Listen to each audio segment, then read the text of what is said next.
네, 오늘은 이사야 46장의 말씀을 중심으로 우상 숭배만 하지 않아도 덜 피곤하다라고 하는 제목의 말씀을 전하고자 합니다. 세상을 살면서 되게 중요하고 필요한 게 있다라고 생각합니다. 그게 뭐냐면 삶을 살아가는 지혜라고 할 수 있습니다. 지혜가 되게 필요하다라고 생각합니다. 그럼 뭐 돈을 버는 것도 일종의 뭐라고 볼 수 있어요? 지혜라고 볼 수 있지요. 인간관계를 잘 맺는 것도 따지고 보면 이것도 지혜입니다. 일을 할 때도 뭐가 필요합니까? 지혜가 필요하죠. 놀 때도 뭐가 필요해요? 놀 때도 보니까 지혜가 필요하더라고요. 청년들과 어울려보니까 이게 뭐 보드게임 이런 거 하잖아요. 다 머리 쓰는 거예요. 그래가지고 엄청나게 놀고 나면은 머리가 피곤하더라라고 하는 거예요. 그러니까 노는 것도 지혜가 있을 때에 재밌게 놀게 되더라라고 하는 것입니다. 그러므로 지혜가 뭐냐? 좀 더 누리게 해주는 거, 이게 지혜라고 생각합니다. 그러니까 지혜로운 사람은 이렇게 좀 멍청한 사람보다 어떤 삶을 더 사냐면 더 누리는 삶을 살게 된다라고 하는 것이죠. 예를 들면 뭐 이런 겁니다. 독일과 프랑스와 이스라엘이 연합으로 우주선을 개발했다라고 합니다. 그래서 채용 담당자를 하나 시켜가지고 우주 비행사를 이제 뽑아가지고 그렇게 한번 사람을 세워봐라 그렇게 했습니다. 그래서 이제 독일 사람, 프랑스 사람, 이스라엘 사람을 한 명씩 이렇게 면접을 했다라고 하는 것이에요. 먼저 독일 사람이 면접을 봤습니다. 면접관이 물어봤다라고 합니다. 얼마 정도를 원하십니까? 그랬더니 그 독일 조종사가 저는 $3,000를 원합니다. $1,000는 집을 위해, $1,000는 아내를 위해, $1,000는 제 몫으로 합 $3,000만 주시면 저는 일하겠습니다. 그리고 다음으로 이제 프랑스 비행사를 들어오라 그래가지고 또 면접을 받습니다. 얼마를 원하십니까? 그랬더니 프랑스 조종사는 저는 $4,000를 원합니다. 집을 위해 $1,000, 아내를 위해 $1,000, 나를 위해 $1,000, 그리고 제 애인을 위해 $1,000가 더 필요합니다. 이렇게 얘기를 했대요. 마지막으로 이제 이스라엘 비행사를 들어오라 해서 물어봤습니다. 얼마를 원하십니까? 이스라엘 조종사가 그랬대요. 저는 $5,000를 원합니다. $5,000를 주시면 일단 제가 $1,000를 쓰고 그리고 $3,000로는 저 독일인 비행사를 고용하겠습니다. 그리고 $1,000는 당신에게 드리겠습니다. 그래 누굴 뽑을까요? 마지막에 자기도 생기니까. 그래가지고 이스라엘 근데 사람은 가만히 앉아서 $1,000씩 벌면서 일은 누가 다 해요? 독일인 비행사가 이렇게 됐다라고 하는 거예요. 이게 뭐 일종의 뭐 지혜라고도 볼 수 있겠죠. 그리고 지혜롭게 사니까 좀 누리는 삶을 살게 되더라. 뭐 그런 이야기입니다. 정말입니다. 우리가 주 안에서 지혜로운 성도 되기를 바라겠습니다. 그럴 때에 영적으로나 육적으로나 더 누리는 삶이 될 수 있다라고 하는 거예요. 그럼 어떤 게 지혜냐? 오늘 본문을 통해서 한 두 가지 정도만 좀 살피기 원합니다. 첫 번째는 뭐냐면요. 짐을 늘리는 삶이 아니라 짐을 좀 줄이는 삶이 이게 지혜로운 삶이다라고 하는 거예요. 자, 1절 보겠습니다. 1절, 2절까지. 이사야 46장 1절, 2절. 자, 한번 보겠습니다. 같이 보겠습니다. 시작. 벨은 엎드려졌고 느보는 구부러졌도다. 그들의 우상들은 짐승과 가축에게 실렸으니 너희가 떠매고 다니던 그것들이 피곤한 짐승의 무거운 짐이 되었도다. 그들은 구부러졌고 그들은 일제히 엎드려졌으므로 그 짐을 구하여 내지 못하고 자기들도 잡혀갔느니라. 아멘. 자, 여기 보면 벨은 엎드려졌고 느보도 구부러졌다 이렇게 말하는데 이게 뭐냐면 우리가 어제 고레스에 대해서 이야기했잖아요. 그러니까 고레스가 나타나면서 바벨론도 무너지고 느보는 애굽의 바로거든요. 그러니까 느보 바로도 다 무너지게 되었다. 애굽도 무너지게 되었다. 뭐 그런 말이죠. 그래서 그들이 만들어 섬기던 우상들이 다 뭐가 되었냐면 짐승에게 실려서 페르시아로 옮겨지는 짐짝이 되었다라고 하는 거예요. 우상들이 다 뭐가 되었다고요? 짐짝이 되었다라고 하는 거예요. 되게 재미있는 표현이죠. 그들이 섬기던 우상들이 짐승의 무거운 짐이 되었다 이렇게 말하잖아요. 되게 의도적인 표현인데 그러니까 우상은 한마디로 뭐라는 거예요? 짐이라는 거예요. 피곤하게 하는 짐이라는 거예요. 여러분 생각해보세요. 금으로 만들고 은으로 만들고 나무로 만들고 돌로 만든 우상들 그거 뭐밖에 안 됩니까? 짐짝밖에 안 되는 거예요. 이사할 때 가지고 다녀야지 얼마나 힘들겠습니까? 자리만 차지하죠. 또 때마다 뭐 해줘야 돼요? 청소해줘야죠. 그러니 자꾸 우상을 만들고 우상을 섬기면 뭐만 늘어나는 거예요? 짐만 늘어나는 거예요. 피곤하기만 되더라라고 하는 것입니다. 이게 우상 숭배의 삶이라는 거예요. 그러니 지혜가 뭐냐? 그 짐을 확 줄여버리는 거. 그게 지혜라는 거예요. 내 조카가 있는데요. 자동차와 로봇 매니아입니다. 그래서 온갖 종류별로 다 모았어요. 그러니까 생활도 좀 넉넉하니까 그냥 하여튼 집에 가면요. 온 방 천지에 뭐 거실에 장난감 천지입니다. 거기에다가 그걸 항상 또 놓는 자리가 있어가지고 세팅을 항상 똑같이 해놔야 되니 좀 강박이 있는 아이예요. 그러니까 맨날 하는 게 뭐예요? 그거 정리하고 정렬하고 줄 맞추고. 잘 보세요. 그 아이에겐 그게 일종의 뭐가 되는 거예요? 우상이 되는 거죠. 그러니 되게 피곤하게 사는 거예요. 맨날 그거 정리해야 되니까. 그러니까 어떻게 됩니까? 그런 거 확 줄여버려야죠. 애들만 그렇습니까? 우리도 마찬가지라는 거예요. 되게 우상들이 많이 있지요. 어떤 사람은 이렇게 미용이 우상이라서 그게 짐이 돼가지고 엄청나게 시간 쏟고 에너지 쏟고 돈 쏟고 엄청 뭐 미용하느라 피곤하지요. 어떤 사람은 주식이 우상이라 맨날 그거 들여다보면서 올랐나 내렸나 맨날 그거 보면서 피곤하게 살고 있지요. 어떤 사람은 게임이 우상이라 가지고 맨날 레벨 올리고 무슨 랭킹 올리고 점수 올리고 그러니까 그게 인생에 뭐가 됩니까? 다 짐이 돼가지고 나를 피곤하게 하는 모습들이 되더라는 거. 어떤 사람은 또 애견이 강아지들 보는 게 우상이 돼가지고 그게 짐이 되어버리지요. 그러므로 자꾸 우리는 뭐 해야 됩니까? 그 우상들, 짐짝들 어떻게 해야 된다고요? 확 줄여버려야 된다는 거죠. 그게 지혜라는 거예요. 어떤 사람은요, 너무 요리도 잘하고 싶어가지고, 그게 짐이 돼버렸어요. 그거 너무 잘하려고 하지 말라는 거예요. 일반 주부가 뭐 그거 잘해갖고 뭐합니까? 그냥 적당히 먹으면 되지요? 그게 우상될 수 있다는 거예요.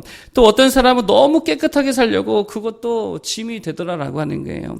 그러니까 집 청소하느라 어떤 사람은 예배도 못 나오고, 뭐 기도회도 못 나오고, 옛날에 어떤 분 보니까요, 집안 무슨 정원 관리하느라, 그것 때문에 금요 기도회도 못 나오고, 수요 예배도 못 나오고 막 그러더라는 거예요. 무슨 화단 관리하고, 밭 관리하고 그거 확 어떻게 하자고요? 줄여버리자는 거예요. 그 다 짐이라는 것입니다. 한 목사님이 뭐 이름 말씀드리지 않을게요. 너무 유명한 분이라서 한 목사님께서 어느 날 이제 부흥회를 인도했는데 그 교회에서 너무도 그렇게 잘 섬겨주시더라는 거예요. 그래서 생전에 그렇게 자기를 잘 섬겨준 교회가 없었는데 최고급 호텔에서 아주 호화롭게 너무 대접을 잘 해주더라라고 하는 것입니다. 그분 목회 초창기였대요. 그래서 하나님께 제가 누구길래 제가 뭐길래 이러한 대접을 받게 하십니까? 너무 감사해서 기도를 드리고 있는데 하나님이 그러시더라는 거예요. 야, 그거 네 할아버지 상급이다 그러더래요. 아니 내 상급이 아니라 할아버지 상급이라. 그래서 곰곰이 생각해봤대. 그랬더니 할머니가 해줬던 이야기가 이렇게 떠오르게 하시더라는 거예요. 그 이야기가 뭐냐면 이분 할아버지가 우리나라 일대 목회자였는데 처음 이제 목회자가 세워지던 시대에 세워진 목회자였다라고 하는 것입니다. 근데 몇 년 목회를 하다가 그때 당시 너무 가난하고 힘드니까 성도들도 몇 안 되고 뭐 헌금이나 많이 했겠습니까? 그러니까 너무 가난해서요. 몇 년 목회를 하다가 아유 목회 그만해야겠다. 먹고 사는 일이 너무 힘들어서 그래가지고 이제 빵을 떼다가 시장에 가서 좀 팔려고 한 3일을 그렇게 빵 장사를 시장에 가서 좌판을 깔고 했다라고 하는 거예요. 근데 한 3일 지나고 사모님이죠. 당시 할머니가 사모님이 갑자기 그러더라는 거예요. 여보, 그냥 우리 다시 돌아갑시다. 그러니까 목회 현장으로 돌아갑시다. 그러더라는 거예요. 그 말씀을 듣고 잠시 아무 말 없이 가만히 계시더니 그 할아버지 목사님께서 그냥 아무 말 없이 짐을 다 싸가지고요. 다시 그냥 교회로 돌아와서 목회 사역을 그냥 했다는 거예요. 그러니까 본인도 그 생각이 계속 있었겠죠. 그러니까 그 한마디에 다 내버려 두고 돌아왔다라고 하는 거예요. 그렇게 사역 감당하다가 6.25 때 공산당에게 잡혀가가지고 순교당했다. 라는 것입니다. 그 생각이 나게 하면서 네가 지금 대접받는 게 그 할아버지 목사님의 상급이더라. 이렇게 말씀하신 음성을 들었다라고 하는 거예요. 여러분 잘 보세요. 먹고 살아야 한다는 것도 이것도 어떻게 보면 우상이잖아요. 먹고 살아야 된다는 거.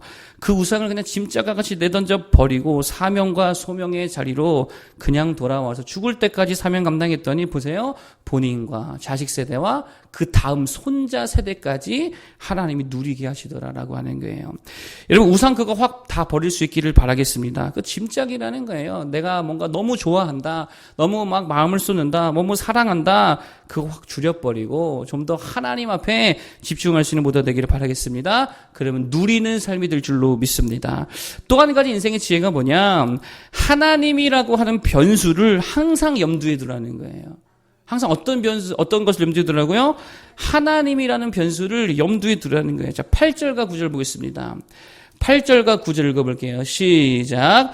너희 패역한 자들아 이 일을 기억하고 장부가 되라. 이 일을 마음에 두라. 너희는 옛적 일을 기억하라. 나는 하나님이라. 나 외에 다른 이가 없느니라. 나는 하나님이라. 나 같은 이가 없느니라.